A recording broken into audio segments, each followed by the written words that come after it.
আসসালামু আলাইকুম। এসএসসি 2026 ব্যাচের শিক্ষার্থীরা, আশা করি আল্লাহর রহমতে তোমরা খুবই ভালো আছো। আমি আল্লাহর রহমতে খুবই ভালো আছি। তো পরীক্ষার কিন্তু আর বেশি দিন সময় নেই, হাতে মাত্র কয়েকটা দিনই বাকি আছে। তো অবশ্যই বেশি বেশি পড়াশোনা করতে হবে, নিজের শরীরের যত্ন নিতে হবে। একটা কথা মনে রাখবে, শরীর ভালো থাকলে মনও ভালো থাকে, আর মন যদি ভালো থাকে তাহলে পড়াশোনার প্রতি আগ্রহ এমনি এমনি চলে আসে। তো অবশ্যই শরীরের যত্ন নেবে, নামাজ পড়বে, আর হচ্ছে যে খাওয়া দাওয়া ঠিক মতো করবে। টেনশন নেওয়ার কিছু নেই, যা হবে দেখা যাবে। তো অবশ্যই বেশি বেশি পড়াশোনা করতে হবে, পড়াশোনার কোনো বিকল্প নেই এখন। যত পারো রিভিশন দাও, ওকে। নতুন পড়া কম পড়ো, নতুন পড়া না ধরে তুমি পিছনে যত যা পড়েছো ওগুলো রিভিশন দাও, কাজে দেবে। এই ভাইয়ের কথা তুমি শুনিও। আচ্ছা, তো আজ আমরা চেঞ্জিং সেন্টেন্সের অ্যাসার্টিভ টু ইন্টারোগেটিভ যে ট্রান্সফরমেশন সেটা আমরা শিখবো আজকে। আমি গত দুটো ভিডিওতে আমি প্রথম ভিডিওতে আমি ডেফিনেশন অফ সেন্টেন্স নিয়ে আলোচনা করেছি, এবং দ্বিতীয় ভিডিওতে পার্ট 2 তে আমি অ্যাফার্মেটিভ টু নেগেটিভে আলোচনা করেছি। তো ওগুলো তোমরা দেখে নিও, ওকে। ওগুলো না দেখে এখানে এসো না, আগে ওগুলো দেখে নিও, দেন এখানে এসো।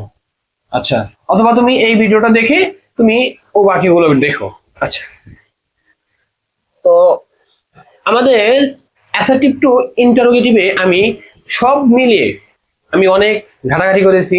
আমি দেখেছি মাত্র 6টা রুল তোমাদের জানলেই হবে। আমি আমার শিটে 6টা রুল আমি শেখাবো তোমাদেরকে। তো এর মধ্যে 4 নম্বর রুলসটা আমি একটু বড় করে সাজিয়েছি, কিন্তু মজা আছে, শিখতে পারবে অনেক কিছু। তো 6টা রুলস পড়লেই এটা শেষ। আচ্ছা, তো দেখো যে প্রথম রুলসে বলা হয়েছে ইট ডাজ নট ম্যাটার থাকলে। যদি কোনো সেন্টেন্সে ইট ডাজ নট ম্যাটার থাকে, তাহলে এর পরিবর্তে তুমি হোয়াট ইফ বসাবে। কি বসাবে? হোয়াট দো বসাবে। সরি, আমি হোয়াট ইফ বলেছি, তোমরা একটু কম্প্রোমাইজ করো যে এটা হোয়াট দো হবে। হ্যাঁ, হোয়াট দো হবে, প্লাস পরের অংশ প্লাস প্রশ্নবোধক চিহ্ন। একটা এক্সাম্পল আমি লিখি, তাহলে তোমাদের দ্বন্দ্বটা আরো ক্লিয়ার হবে। আমি লিখলাম ইট ডাজ নট ম্যাটার। কি দেওয়া যায়? আচ্ছা, দিলাম ইফ ইউ ফেল। তার মানে কি, এটা আমাদের সেন্টেন্সে ইট ডাজ নট ম্যাটার আছে, তার আমি এটাকে ইন্টারোগেটিভ করি। তো এটা হচ্ছে অ্যাসার্টিভ সেন্টেন্স, আমি এটাকে ইন্টারোগেটিভ করি। তো এটাকে যদি আমি ইন্টারোগেটিভ করি তাহলে কি দাঁড়ায়, যে ইট ডাজ নট ম্যাটারের পরিবর্তে হোয়াট দো বসবে। তা আমি নিলাম হোয়াট দো। এরপরে কি, এর পরের অংশ তো হোয়াট ইট ডাজ নট ম্যাটারের পরের অংশ ইফ ইউ ফেল। তো হোয়াট দো ইফ ইউ ফেল। ওয়েট, এখানে অবশ্যই মনে রাখবে ইন্টারোগেটিভ সেন্টেন্সের একটা কমন একটা বৈশিষ্ট্য হচ্ছে যে তোমার প্রশ্নবোধক চিহ্নটা দিতেই হবে। প্রশ্নবোধক চিহ্ন না দিলে তুমি 0 পাবা, এটা হবেই না। টোটালি জিরো পাবো যদি প্রশ্নবোধক চিহ্ন না দাও, টোটালি কি 0 পাবা। তো অবশ্যই মনে করে প্রশ্নবোধক চিহ্ন দিও। আমি যখন ক্লাস 7-এ ছিলাম তখন আমি এই ভুলটা করেছি, আমি 0 পেয়েছি। হ্যাঁ, তো এই ভুলটা করবে না, ওকে। এই ভুলটা করা যাবে না, প্রশ্নবোধক চিহ্ন অবশ্যই দিবে। তো আশা করি রোল নাম্বার 1টা আমি খুব সহজে বোঝাতে পেরেছি। আমার ভিডিওগুলো হয় কৌশলী, হ্যাঁ, আমি কোনো সময় মুখস্থ বিশ্বাসী না। তোমরা আর হচ্ছে যে ইংলিশ গ্রামার হচ্ছে যে অবশ্যই তোমার কৌশলে শিখতে হবে। আমি বারবার বলতেছি, আমি গত ভিডিওতেও বলেছি, গত ক্লাসেও আমি বলেছি যে কোনো সময় ইংলিশ গ্রামার মুখস্থ করা যাবে না। ইংলিশ গ্রামার হচ্ছে কৌশলে শিখতে হবে, কৌশলে এটাকে আয়ত্তে আনতে হবে। তো আশা করি রোল নাম্বার 1 তোমরা বুঝেছো।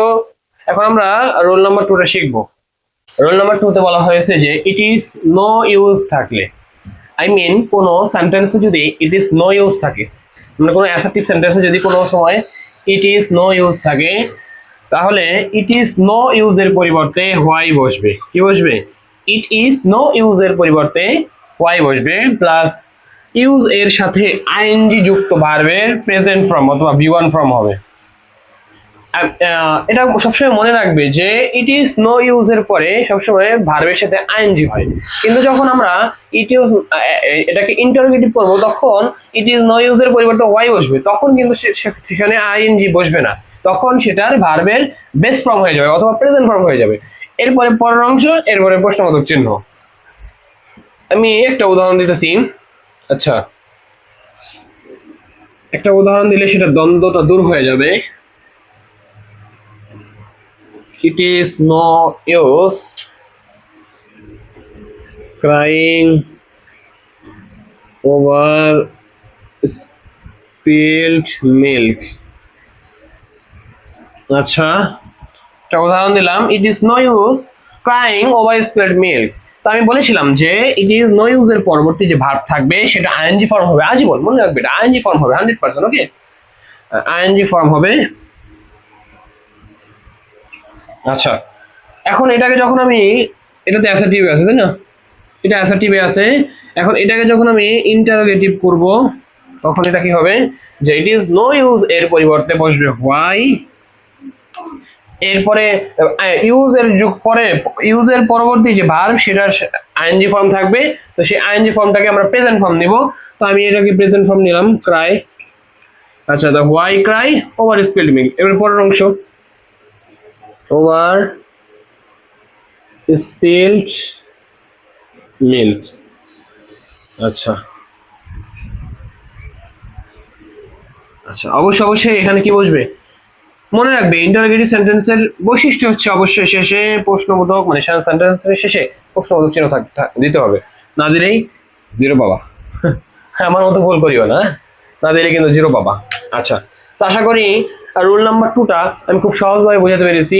এখন আমরা রুল নাম্বার 3টা শিখবো।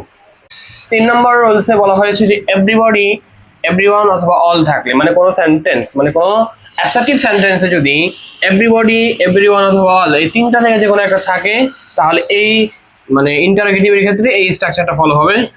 দেখো স্ট্রাকচারে বলা হয়েছে কি যে এভরিবডি, এভরিওয়ান, অল এর পরিবর্তে আমরা হু বসাবো। কি বসাবো? হু বসাবো। এরপরে টেন্স ও পার্সন অনুযায়ী ডু, ডাজ এবং ডিড বসবে। এটা আমি গত ভিডিওতে আমি বলেছিলাম যে কখন ডু বসে, কখন ডাজ বসে, কখন ডিড বসে। আমি আবারও বলতেছি, ডু এবং ডাজ বসে প্রেজেন্টের ক্ষেত্রে, ডিড বসবে পাস্টের ক্ষেত্রে। এমন কথা হচ্ছে যে প্রেজেন্টের ক্ষেত্রেই ডু এবং ডাজ দুইটা থেকে কোনটা কখন বসবে। তো আমি লিখেও দিয়েছিলাম, তোমরা কষ্ট করে আবারও লিখে নাও, এটা ইম্পর্টেন্ট। এটা তুমি পরবর্তী এইচএসসি অ্যাডমিশন, কোনো চাকরির পরীক্ষার্থী বা বিসিএস এই পরীক্ষার্থীর জন্য এটা লাগবে। সো এটা লিখে নাও যে ফার্স্ট পারসন, আচ্ছা অন্য কালি দিয়ে লিখতেছি,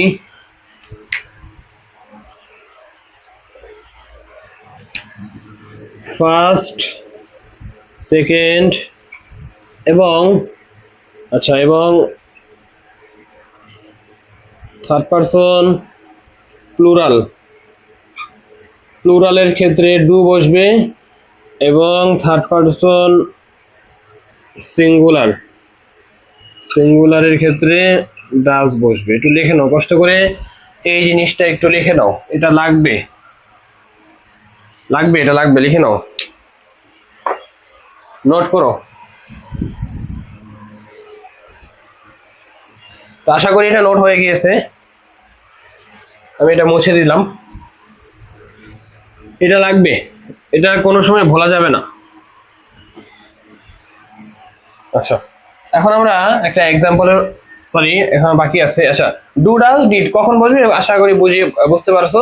এরপরে নট বসবে, এরপরে মূল ভার্বের প্রেজেন্ট ফর্ম হবে, মানে বি1 ফর্ম হবে, এরপরে পরের অংশ প্লাস প্রশ্নবোধক চিহ্ন। আচ্ছা, এখন আমরা একটা এক্সাম্পল দেই যে অ্যাসার্টিভের একটা, আচ্ছা everybody knows this.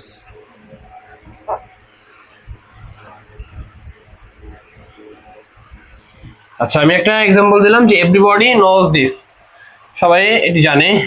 আচ্ছা, তো এটাকে আমরা ইন্টারোগেটিভ করি। এটাকে যদি ইন্টারোগেটিভ করি, দেখো যে আমি কি বলেছিলাম যে এভরিবডি, এভরিওয়ান, অল এর পরিবর্তে হু বসবে, বসালাম হু। আচ্ছা এটা হ্যাঁ ঠিক আছে, হু বসালাম।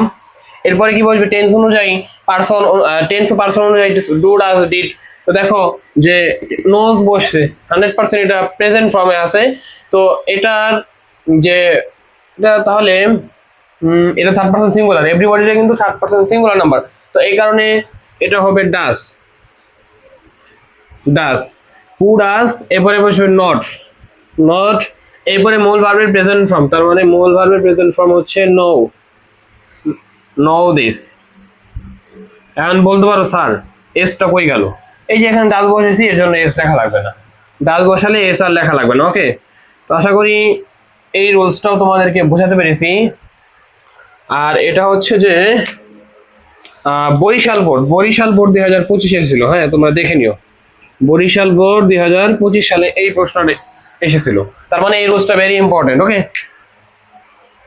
আচ্ছা তো 3 নম্বর রোজটা আমি সুন্দর মতো বোঝাতে পেরেছি। এখন আমরা 4 নম্বর রোজটি শিখবো। আচ্ছা এখন আমরা 4 নম্বর রোজটা দেখি। আমি একটু আগে বলেছিলাম, মানে ভিডিওর শুরুতেই বলেছিলাম যে 4 নম্বর রোজটা একটু বড় হবে। তো 4 নম্বর রোজটাকে আমি 4টা পার্টে ভাগ করেছি। এই দুটা পার্ট এখন আছে, এবং এই দুটা পার্ট শেষ করে আমরা বাকি দুটো পার্ট শিখবো। আচ্ছা দেখো যে প্রথমত প্রথম পার্টে বলা হয়েছে যে সাহায্যকারী ভার্ববিহীন বাক্যের ক্ষেত্রে।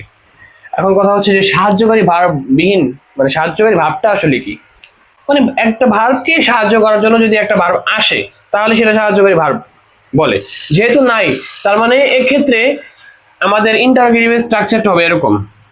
এখন এক্সাম্পল দিব, তার আগে আমরা স্ট্রাকচারটা দেখি। যে প্রথমে ডু ডাজ ডিড বসবে, মানে টেন্স অথবা পারসন অনুযায়ী, আমি একটু আগে শিখিয়েছি, এটা তোমরা পারবে আশা করি। এরপরে নট বসবে, এরপরে সাবজেক্ট বসবে, এরপরে মূল ভার্বের প্রেজেন্ট ফর্ম বসবে, এরপরে বাকি অংশ বসবে, এরপরে প্রশ্নবোধক চিহ্ন বসবে। একটা এক্সাম্পল আমরা লিখি। আচ্ছা আমি আমার শীট থেকে দেখি একটা এক্সাম্পল, যে চট্টগ্রাম বোর্ড 2025 এসেছিল, আমি এটাই লিখলাম যে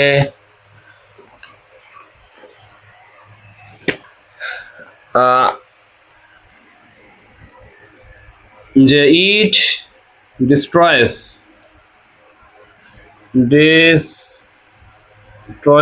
সিভিলাইজেশন, সিভিলাইজেশন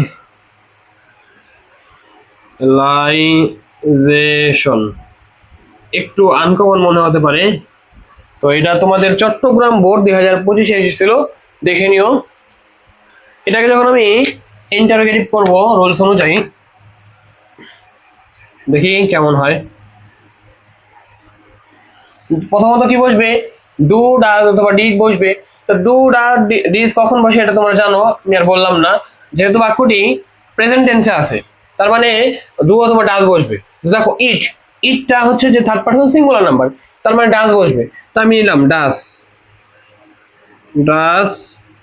এরপরে নট বসবে ডাজেন্ট, তার মানে ডাজেন্ট হবে, ডাজেন্ট, ডাজেন্ট ইট ডিস্ট্রয়েস।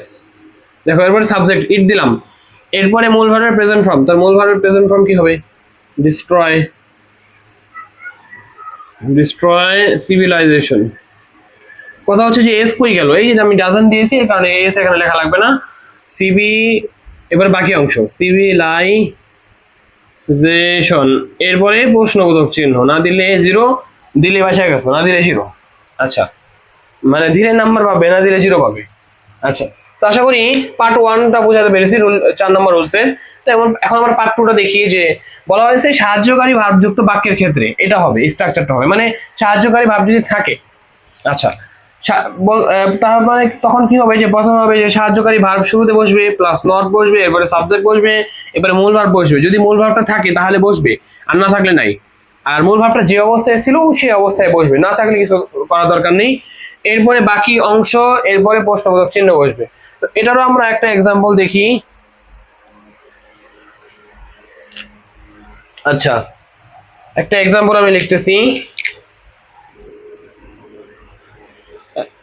হি আচ্ছা এক্সাম্পল,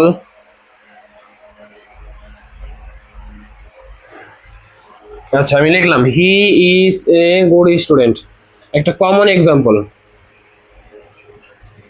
স্টুডেন্ট। তার মানে এখানে আমাদের সাহায্যকারী ভাবটা কিন্তু আছে, ইস আছে, তার মানে ইসটা সামনে আসবে। আমি যখন এটাকে ইন্টারোগেটিভ করব তখন আমার ইজটা সামনে আসবে আর প্লাস নট আসবে, তার মানে ইজেন্ট, ইজেন্ট, এরপরে সাবজেক্ট আসবে ইজেন্ট হি, এবারে মূল ভার্ব যদি থাকে, না থাকলে নাই, হি, হ্যাঁ ইজেন্ট হি। এরপরে বাকি অংশ কি, এ গুড স্টুডেন্ট, তার মানে লিখলাম a good student isn't a good student. এবারে প্রশ্নবোধক চিহ্ন, শেষ। খুবই সিম্পল, হ্যাঁ এগুলো খুবই সিম্পল। 4 নম্বর রুলসটা একটু বড় মনে হলেও খুব সিম্পল। তো এটার দুটা পার্ট আমরা শিখলাম, এখন আমরা বাকি দুটো পার্ট শিখবো। 4 নম্বর রুলসের বাকি যে দুটো পার্ট, আচ্ছা আমি এখানে একটু ভুল করেছি, যে এটা ছিল 3 নাম্বার, ও মানে আমরা 1 2 শিখেছি, তাহলে এটা 3 নাম্বার আর এটা হচ্ছে যে 4 নাম্বার হবে। হ্যাঁ এটা একটু মিস্টেক হয়ে গেছিল। আচ্ছা ঠিক আছে, দেখো আমি কি বলেছি যে যদি বাক্যে নেভার থাকে তাহলে ইন্টারোগেটিভের ক্ষেত্রে এভার বসবে। কি বসবে? এভার বসবে। এবং 4 নম্বরে বলেছি যে যদি বাক্যে নাথিং থাকে তাহলে ইন্টারোগেটিভের ক্ষেত্রে এই যে এনিথিং বসবে। জাস্ট এই কিওয়ার্ডটুকু মনে রাখবা যে সরি, হ্যাঁ নেভার থাকলে এভার, নেভার থাকলে এভার, নেভার থাকলে এভার, আর নাথিং থাকলে এনিথিং, নাথিং থাকলে এনিথিং, নাথিং থাকলে এনিথিং, এটা একটু মনে রাখবে তাহলেই হবে। আমরা এখন এক্সাম্পল দিব, দুটোরই এক্সাম্পল দিব। আচ্ছা আমি দুটো এক্সাম্পল লিখতেছি এখন, যে অ্যাসার্টিভের ক্ষেত্রে, যে he never drinks tea,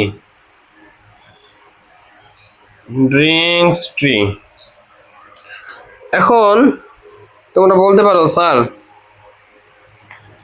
শুধু কি নেভারের বদলেই এবার লাগিয়ে দিব?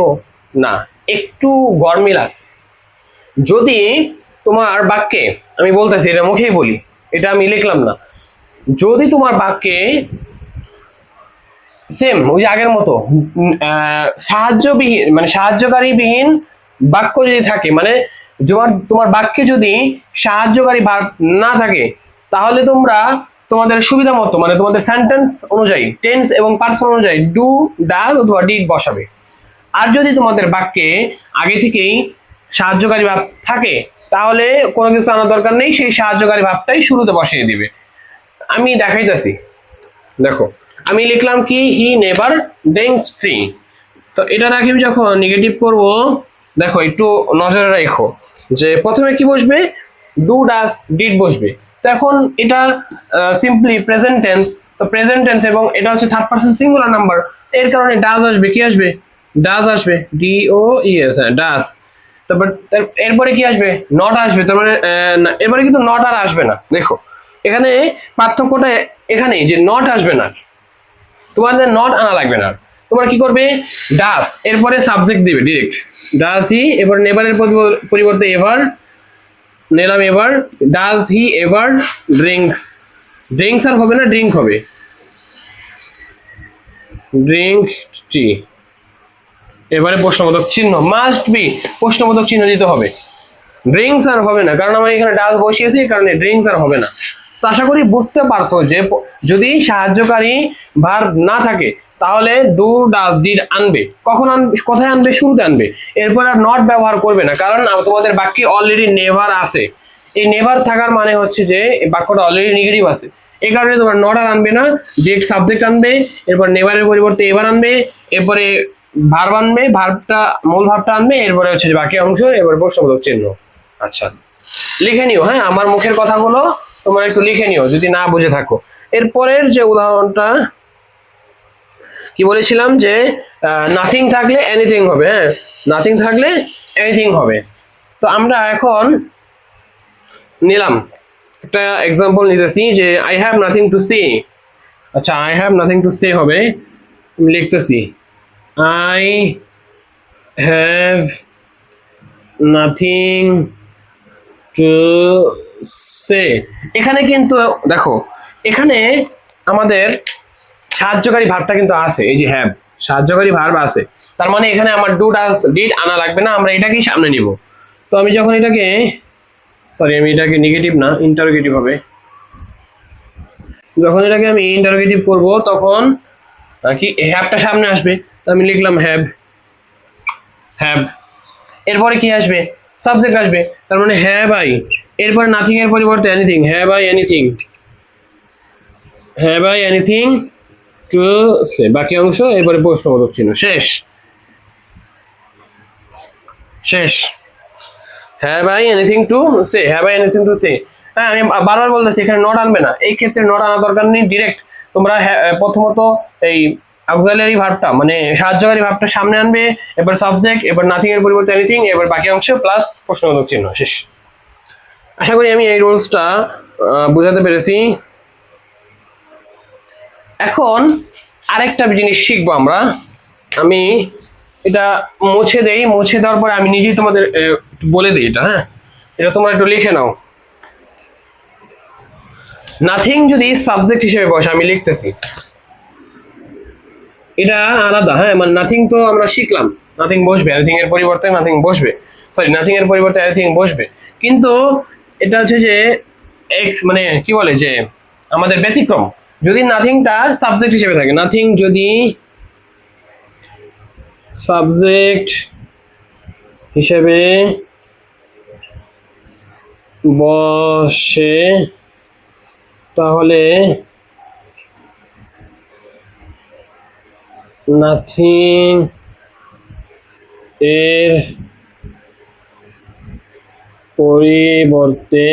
এর পরিবর্তে আমরা হোয়াট বসাবো,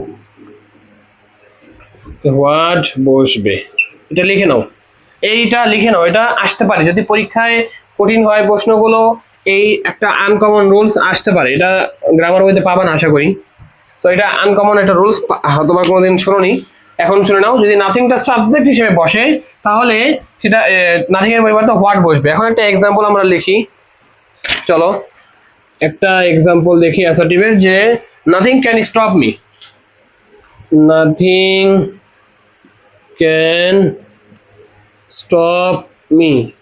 দেখো নাথিংটা কি আমাদের সাবজেক্ট হিসেবে বসছে, তার মানে এটাকে যখন আমি ইন্টারোগেটিভ করব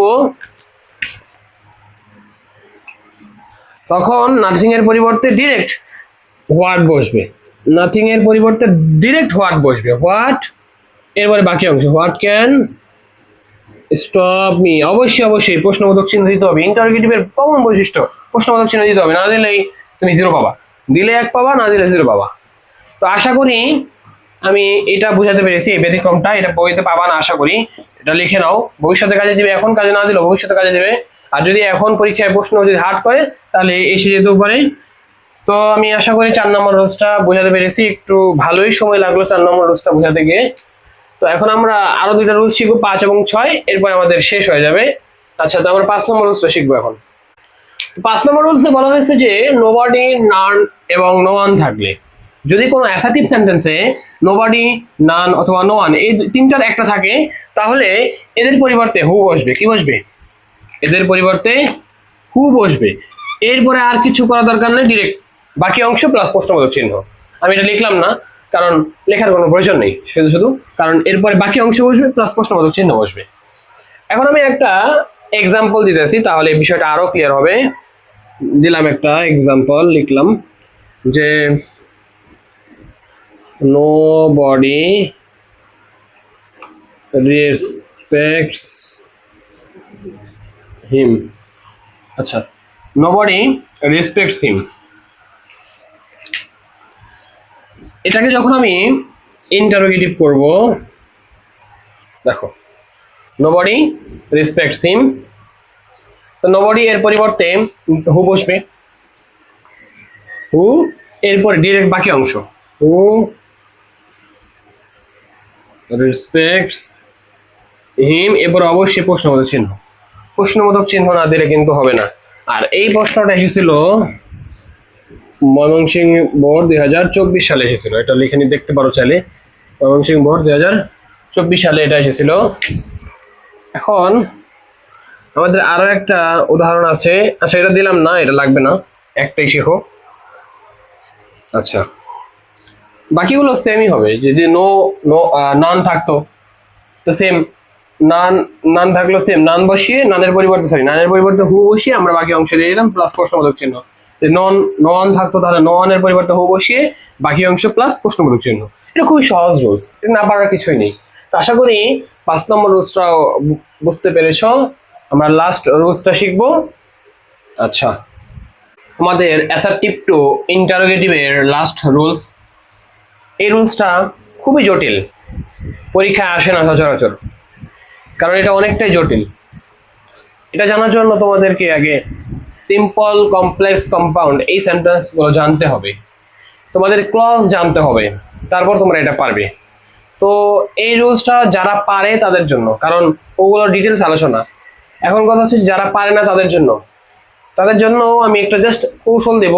এটা অবশ্যই মেইন কৌশল না, মানে এটা কিন্তু কোনোদিনই কোনো টিচার কে মানে এটা কোনোদিন কোনো টিচার শিখাবে না, কারণ এটা তো মানে চোরাপানি, মানে চোরাপানি শিখা, আমাদের ভাষায় বলে চোরাপানি শিখা। হ্যাঁ, তো এগুলো শেখা আসলে উচিত না, কারণ মানে এগুলো পরিপূর্ণ শিক্ষা না, এগুলো পরিপূর্ণ শেখানো না, কিন্তু তাও আমি শিখিয়ে দিতেছি, কারণ এক্সাম তো দিতে হবে, তাই না?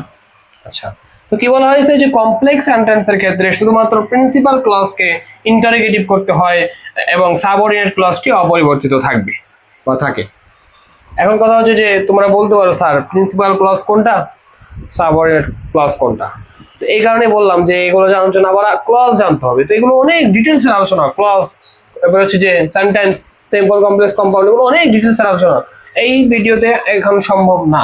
তো আমি জাস্ট তোমাদেরকে কৌশলটা বলে দিব, একটা এক্সাম্পল আগে লিখি তারপর কৌশলটা বলে দিব। যে